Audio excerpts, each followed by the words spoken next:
So very smooth lang ang amon nga Sunday morning. Nahulog mo siya according sa akon nga mga plano nga magmatas ang aga.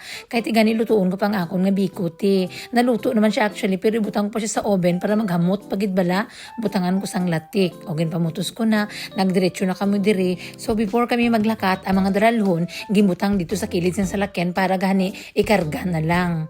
Medyo tanga-tanga gawa ang amon isa ka pruta sa isa ka bag. Wala siya nagsaka sa salakyan. Nabilin siya karon. Kundi tani pa nagdag ko pa to sa simbahan. Tinabilin siya. So pagabot ko dito, ako man mas early, titagin prepare ko ng lamesa. Tapos for short nagsimba na natapos ng simba.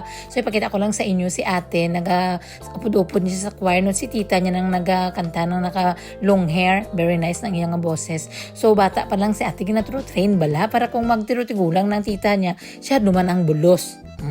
So unahan ay na namon diri ang mga food, damo man sang mga pagkaon. Ang ako nga pansit gin cancel ko na lang kay mas namit pagid si nanay diri magpansit. Ang nanay ba namon nga isa diri nga mama ng ating tita ay pag magpansit yan siya dadla na buong barangay, may mga shopee pa kami ng mga pansit. Ay nako. So very perfect lang tita, damo din sang mga parishioners nga nagkadto. Damo din kami sang Sharon nga nadala pagpapauli kay damo gani sang pagkaon. Ang una ko nga video ngay na unang hugna pa lang na. Damo pa sa sulod nga mga pasikan ano pa bala, ano mga palagas pa. Nagalabot-abot ng all. Tapos natapos kami sa mga 11:30 siguro kay dala pa pang limpyuhan po man ang sulod sang hall tita.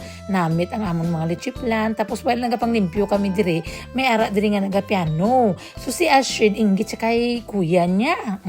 Kahit si kuya kabalo na gid magbirada sa mga kibala kabalo na siya.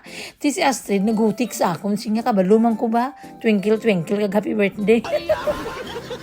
Pero si Kuya Sean niya, very nice na kasi nagaleson yata si Kuya Sean. So si Kuya Sean, anak man na siyang upod namon diri no, mga tita man. So halata manggid sa itsura ni Inday Asher nga inggit siya pero wala man siya sang ikabugati. Mama tani Pero nagalantaw na lang siya kasi gusto niya matani magpasikat kaso ang twinkle twinkle star laman ang balaan niya.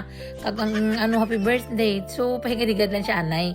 Si Kuya lang anay una tapos maleson paganin na siya one day pag gidamo nagawa mo kwarta. Subong abi kay medyo short pag amon 1 million nga per week nga allowance bala. Ti una priority nato ang mga importante sa kinabuhi.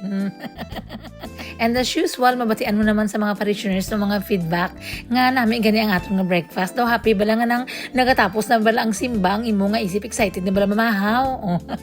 Diri sa Monte tapos ang sang mga humili na sang aton nga misa ang sa recessional sina ang mga bata dira mayroon na sila mga sarili nga mga instruments. This video actually was last few weeks ago pa ini no. So gin-add ko na lang diri gani para makita niyo man nga nagasaut-saut si Ashley dira. This time do gamay lang yata mga bata sini. So medyo solo ni Ashley tapos ang choir sini si tita niya man ang gyapon. So amo na diri sa amon kasadya tita basta matapos ang misa damo sa mga bata dira kung sa nagaway sila sa mga instrument. So happy kagapon ginaisip ko ihan kung ang breakfast ng mga Filipino maprito kita ka bulad no. Kaya damo kami diri sang bulad ni nanay.